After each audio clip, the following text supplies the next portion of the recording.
What is going on, guys? Judo Sloth here, and welcome to today's Clash of Clans video. We are going to be showing you the LavaLoon attack strategy at both Town Hall 11 and Town Hall 10. All of these attacks by Elite Gaming. If you're interested in joining Elite Gaming in their CWL Invite journey, make sure to check out the Discord link in the description. But DJ, on this first attack, you guys know how much of a beast DJ is with the LavaLoon. And he's coming in with a very nice kill squad, using that wall wrecker to give his heroes access into the base, and from there he's taken out a few key objectives. Now you will see from the replays in this video that it's not mandatory to take out these objectives, but definitely recommended. You have the enemy queen and the enemy CC. What he's also doing from here is carving a path so that he can control the balloons. So what you can see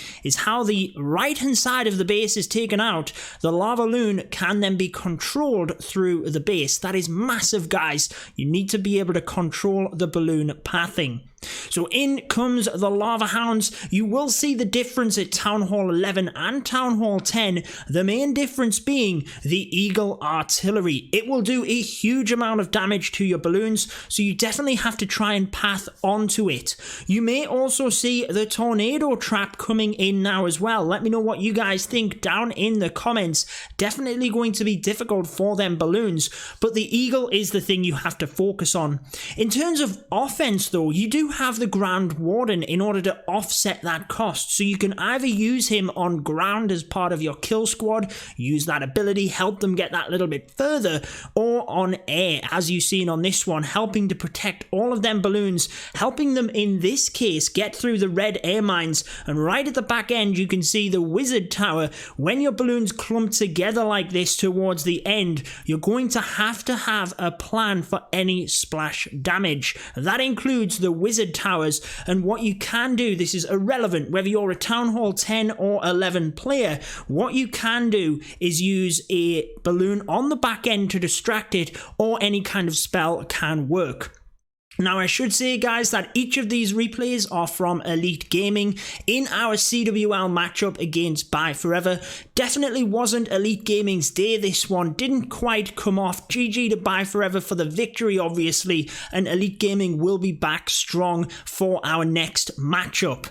Now at Town Hall 10 you will see the similarities. I want to show you guys that irrespective of which siege machine you bring, you can still get it done. It's quite easy to bring either the wall wrecker or the battle blimp. In this case, it's just a case of taking a more traditional kill squad, using the troops to set the funnel with the jump spell, allows the golem in there alongside the heroes. Down goes the CC, down goes the queen, down goes a multi-inferno. You will start to see the multis a little bit more in order to try and defend these styles of attacks. So definitely, if you can get the multi down, you're going to be on for a winner in terms of the LavaLoon. Queen is going to get a little bit more value. Obviously, you can do the Sui hero style methods as well, but if you're learning LavaLoon, your kill squad might be the easier way to go. From this point, again, you can see the right-hand side of the base is cut out, taking the balloons into the north, and we're quickly following that up round to the side there as well. Now, watch this battle blimp where it gets dropped off. We've said how the Wizard Towers are a nightmare for loons. Bang! We have a whole set of balloons right on top of that Wizard Tower, alongside the spells, and then maxed level balloons just spread out from there and do major damage.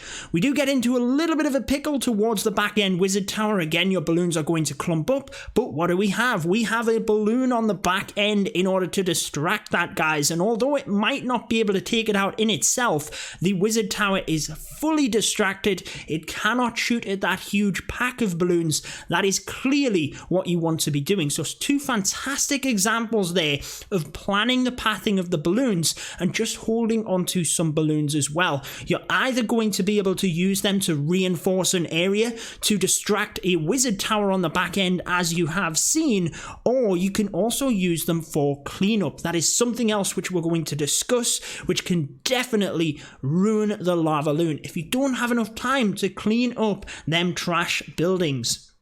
Now, this is a method you will often see, the Sui Battle Blimp. In it comes sniping into that area despite the town hall being on the outside and trying to stop the siege machine getting value. You can see how 2 wizard towers go down on that left hand side, and again, just kind of strip the defenses out of that area, so definitely going to be beneficial.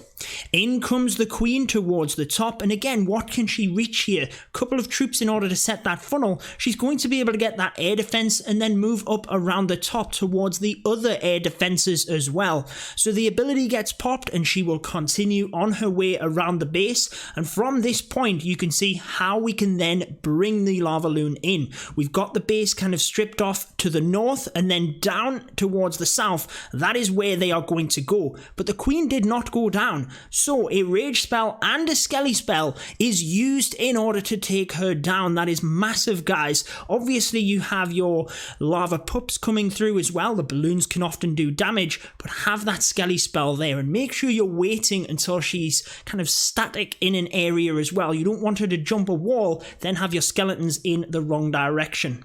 Look at all of the spells though, very wisely used here as the balloons split and do phenomenal value, crazy amounts of damage getting through to the back end here. Obviously we don't really have any spells towards this final wizard tower, but there are troops absolutely everywhere going to surround it. It's not going to stand a chance. A beautiful example here from Zeus, and obviously the corner Teslas, if you've had scout attacks, you know that they are there.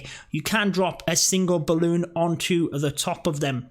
So let's show you one final attack. Like we said, not quite Elite Gaming's day in terms of this war, but definitely put up a valiant effort with some amazing attacks on display, and exactly why we're bringing you this video. Now, I want to finish off with this Town Hall 10 because, again, it's a brilliant example of how strong the LavaLoon can be when you pick apart the bases like this. So just look at that bowler, for example. Amazing value, sets that funnel fantastically. Queen is then going to go exactly where we want her to go. Sniping off the cannon, or attempting to, on the outside there, just in order to help with pathing, in order to help the queen as she's coming through here. But we are going to use the queen charge technique. So you can see she gets a little bit further here before the wall wreckers are used in order to punch through that initial part, and it's always good to use the wall wreckers in conjunction with a rage spell if possible. You could see that there. The wizard can then come in, snipe off a couple of buildings just in order to help the queen go into the base, because what is standing there? Yes, we are taking out the CC at this point. Queen's ability is going to have to be popped, but the enemy queen is there, so a rage spell to then push the queen further will mean that she goes down. So there's many ways to take apart a base. That's part of the brilliance of Clash of Clans, isn't it? But in this example, you can see charging that queen forward, then it is just using the LavaLoon on the back end of the base. And again, the battle blimp, it's fantastic LavaLoon for me, because you can easily merge in either the wall wrecker as part of a kill squad or the battle blimp on the back ends, and there's many ways to be creative with that battle blimp as well. So in it comes, used simply as a lava hound in this case, and as it comes forward it is just tanking for that single inferno, pops another lava hound out of it. So not only have you got past the single inferno, you then have a full health lava hound ready to protect the balloons, and you can see how important that is. Even if there's not a huge amount of spells or a huge amount of loons, if they're well protected, they're going to get through the base. And look towards the back end here, we have the heal spell, the haste spell. They power through these final defenses, nothing going to stop these loons. We still have the queen in the middle doing work, plenty of cleanup troops around the base as well. So that is going to wrap it up for this one. I hope that did help you out with the Town Hall 10 and 11 LavaLoon attack. Until next time, peace out.